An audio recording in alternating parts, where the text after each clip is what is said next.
देश भर के डॉक्टर आज हड़ताल पर हैं। आयुर्वेद को सर्जरी की अनुमति देने के बाद कहीं ना कहीं डॉक्टर विरोध कर रहे हैं, और हमारे साथ सोनीपत के डॉक्टर हैं जो हड़ताल पर हैं।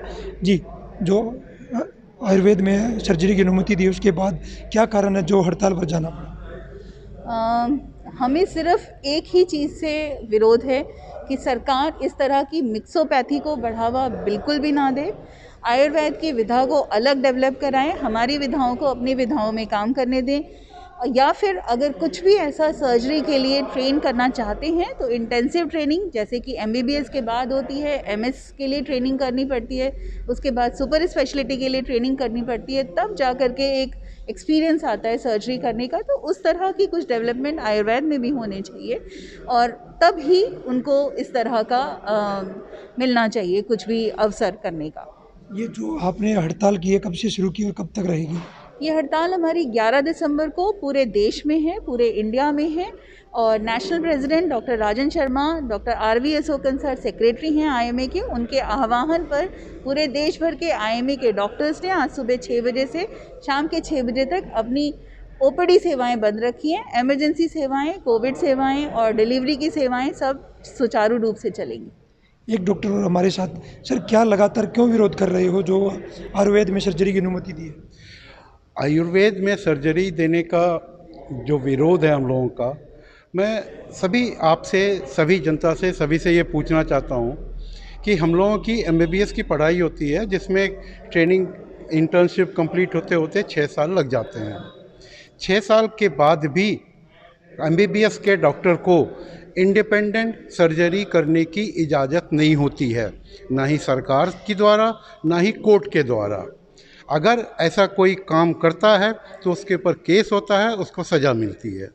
अब सरकार ये कर रही है कि आयुर्वेद वाले जो डॉक्टर हैं उनको 6 महीने की ट्रेनिंग देकर 50 से ज़्यादा सर्जरी करने की इजाज़त दे रही है।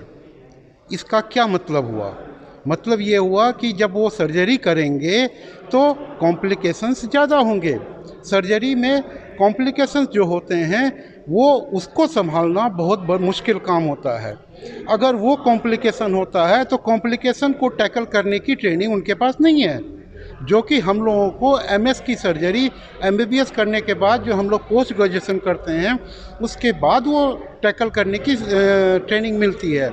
हम लोग 3 साल की ट्रेनिंग करते हैं, कॉम्प्लिकेशन देखते हैं, हर तरह की सर्जरी देखते हैं, सर्जरी की तरह तरह की विधि देखते हैं, हर तरह के हमारे जो सीनियर्स हैं उनके ट्रेनिंग का करने का तरीका देखते हैं, तब हम लोग अपने आप को परफेक्ट बनाते हैं कि हम लोग सर्जरी कर सकते हैं। क्या आयुर्वेद वाले डॉक्टर 6 महीने की ट्रेनिंग लेकर सर्जरी करेंगे? उनसे जो कॉम्प्लिकेशंस होगा क्या वो उसको टैकल कर पाएंगे? क्या सरकार इसका जवाब दे सकती है? नहीं दे सकती है। इससे जो कॉम्प्लिकेशंस जो होंगे उसमें मरेगी कौन? ना ही सरकार मरेगी, ना ही नेता मरेंगे, मरेंगी जनरल पब्लिक। जनरल पब्लिक के हेल्थ के साथ जो खिलवाड़ हो रहा है हम लोग उसका विरोध कर रहे हैं कि इसके जनरल पब्लिक के हेल्थ के साथ विरोध ना करो। आप आयुर्वेद वाले डॉक्टर को उतनी ही ट्रेनिंग दो जितना MBBS वाले डॉक्टर को ट्रेनिंग देते हो आप। उनके आयुर्वेद वाले मेडिकल कॉलेज को, सर्जरी विभाग को डेवलप करो, वहाँ पे सर्जरी का आप ट्रेनिंग दो, फिर वो इंडिपेंडेंटली करें। आप कौन रोक रहा है? हम लोग आयुर्वेद के विरोध में बिल्कुल नहीं है।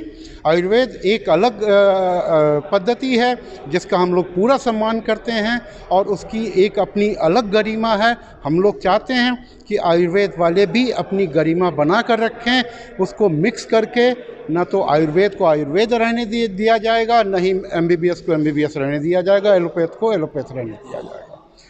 ये डॉक्टर थे, इन्होंने कहा है कि जो 6 महीने की ट्रेनिंग देकर आयुर्वेद के डॉक्टर सर्जरी करेंगे, कहीं ना कहीं उनके पास अनुभव की कमी यहाँ पर रहेगी। सोनीपत से पवन राठी, पंजाब केसरी TV।